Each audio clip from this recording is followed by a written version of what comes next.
নমস্কার, সবাই কেমন আছেন? আশা করি সবাই ভীষণ ভালো আছেন। আজ আবারও নিয়ে চলে এসেছি একটা দারুণ রেসিপি। এটা আজ বানাচ্ছি ব্রোকলি। তো জানি না কেমন হবে। তো আমার চ্যানেলে এটা ফার্স্টবার বানাচ্ছি, বাড়িতে অনেকবারই বানানো হয়েছে। তবে আমার আজকে কী দিয়ে ভালো লাগে ব্রোকলি রেসিপি, সেটা হচ্ছে এই যে সব মিক্স সবজি, তার সাথে বিট। খুবই ভালো লাগে এই রেসিপিটা, তার জন্য আমি ভাবলাম আপনাদের সাথে একবার শেয়ার করি। তার জন্য বিটটা আলুটা সমস্ত কিছু কেটে ধুয়ে রেখে দিয়েছি। এখানে আমি সরষের তেল দিয়ে আলুটা ভেজে নেব। আর লবণ দিচ্ছি, আমি হলুদ দেবো না, যাতে কড়াইয়ে না লেগে যাবে, সেই জন্য কিন্তু আমি হলুদটা এখন ইউজ। এবার সমস্ত কিছু দেওয়ার পর এবার সুন্দরভাবে এটা আমি ভেজে নেব লাল লাল করে।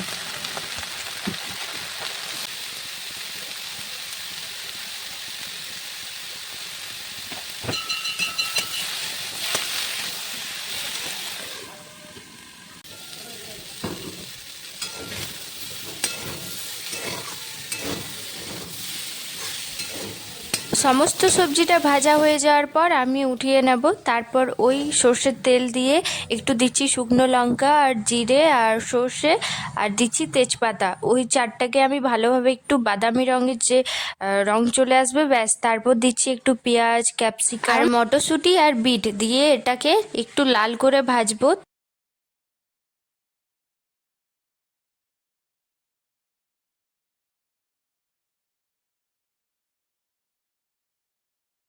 বিটটার সুন্দর রং চলে এসছে, এবার পালা মশলা দেওয়ার। তার আগে এখানে আমি একটু হলুদটা দিয়ে দিচ্ছি, কারণ মশলাটা দেওয়ার পর ছিটকে আসবে না, সেই জন্য। মশলার মধ্যে আছে রসুন বাটা, আদা বাটা, জিরে বাটা, লঙ্কা বাটা। এবার দিয়ে দেবো এক এক করে, ব্যাস। এটা এবার কষে নেব, হালকা হালকা জল দিয়ে যে কষবো, যাতে লেগে না যায়, সেই জন্য।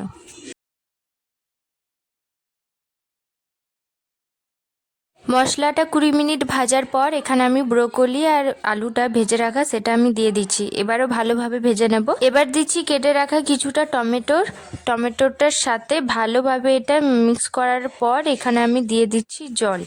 এবার হালকা জল দেব, বেশিটা দেব না, এটা একটু লাগা লাগা হবে, সেই জন্য।